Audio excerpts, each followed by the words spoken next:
Here comes a story about Norwegian verbs, infinitive and present tense.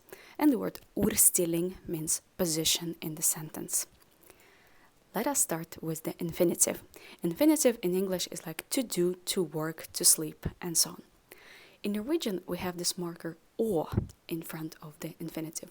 Å bo means to live. Å snakke means to talk or to speak. Å lære means to learn. Okay? And if I want to make present tense, then what I do, I get rid of å and I put an ending r in the end of the infinitive form. Jeg bor i Norge. So, å bo is infinitive.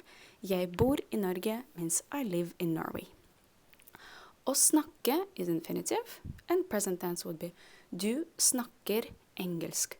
You speak English. You see, å snakke, I got rid of å. I put the ending r in the end. We got present tense. And å lære gives us vi lærer norsk. We are learning Norwegian.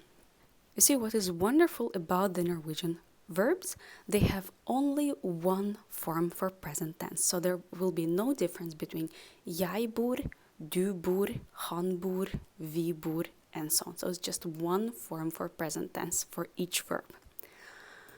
And of course, there are a few exceptions from this rule. For example, å være, to be, å si, to say, å vite, to know, å gjøre, to do, and å kunne, to be able to. And they will give us irregular present tense. So, å være in present, jeg er lærer. I am a teacher. Å si, hva sier du? What are you saying? Å vite og å gjøre.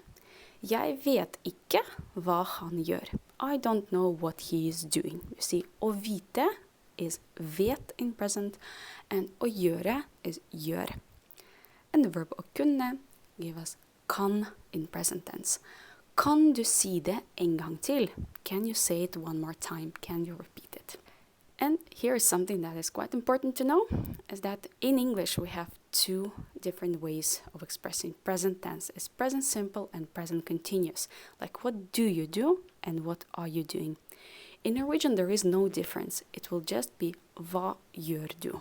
So always pay attention to the context of the situation. And also pay attention that there cannot be two verbs in present tense put together in one sentence. Like a combination hva er du gjør is an impossible combination in Norwegian. And here comes something important about where the Norwegian verbs like to be in the sentence. Well, general rule is that verb likes the second logical position. For example, jeg studerer norsk. I am studying Norwegian or I study Norwegian. Jeg would be the subject. It comes first. Studerer is our verb and it comes second. If I start this sentence with the word nå, which means now. Nå studerer jeg norsk. You see what happens? The verb is still on the second place, but the subject jumps to the third place. So the verb really likes to stay on the second place in the sentence. Now study I Norwegian. This is the word order. Hva studerer du? What are you studying? So the first place is taken by the question word, and then comes the verb, and then comes the subject. But of course, no rule without exceptions. Direct questions, yes or no questions, start with verbs. Studerer du norsk? Are you studying Norwegian? So that was the introduction to Norwegian verbs.